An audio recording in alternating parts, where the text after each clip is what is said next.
Ya, berita terpopuler yang pertama pemirsa datang dari dalam negeri dan masih terkait soal kenaikan harga BBM subsidi. Presiden Joko Widodo mengatakan kenaikan harga BBM merupakan opsi terakhir yang dipilih di tengah kenaikan harga minyak dunia serta makin melonjaknya anggaran subsidi.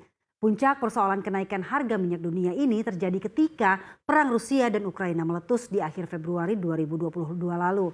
Harga minyak dunia melesat jauh dari yang tadinya berada di level 30 hingga 50 dolar AS per barrel menjadi 125 dolar AS per barrel. Maklum aja Rusia kan salah satu pemasok minyak terbesar di dunia.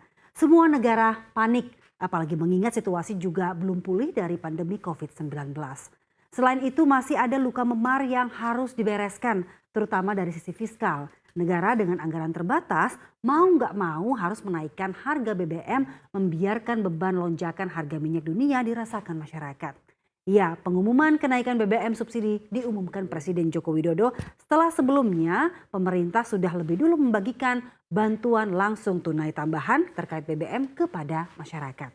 Setelah kenaikan ini harga BBM subsidi Pertalite menjadi Rp10.000, sementara solar subsidi naik menjadi Rp6.800 per liter. Serta Pertamax dari Rp12.500 menjadi Rp14.500 per liter.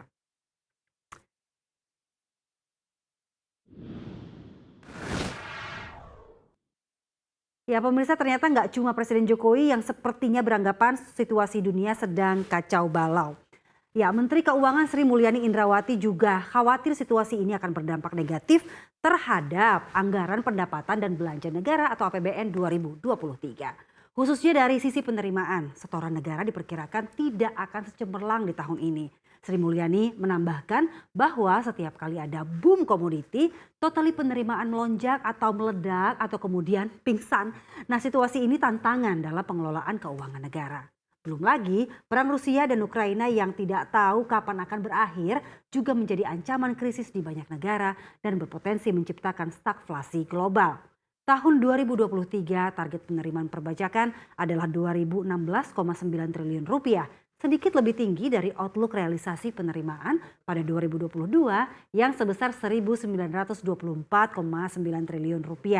Padahal tahun ini pertumbuhan perpajakan bisa mencapai 24,4% dari 2021 dan 2021 pertumbuhannya mencapai 20,4%.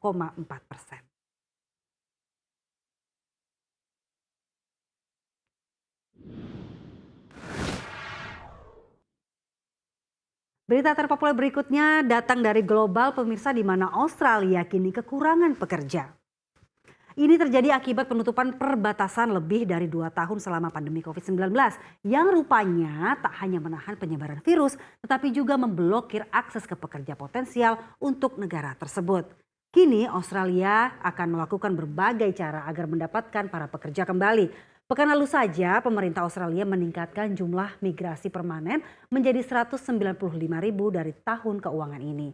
Jumlah ini meningkat 35.000 orang. Kalangan pengusaha berharap mereka akan membantu mengisi kesenjangan dalam angkatan kerja. Tetapi dengan hampir setengah juta lowongan di seluruh negeri dan tingkat pengangguran di 3,4%, level terendah hampir 50 tahun. Masalahnya tidak hanya terkait dengan penutupan perbatasan COVID-19, para ahli mengatakan sistem visa sudah sulit dilalui para pekerja migran bahkan sebelum pandemi. Diketahui bahwa ratusan ribu orang menunggu aplikasi visa mereka diproses. Ini menciptakan disinsentif bagi pelamar baru yang sangat terampil yang mungkin mendapatkan penawaran di tempat lain.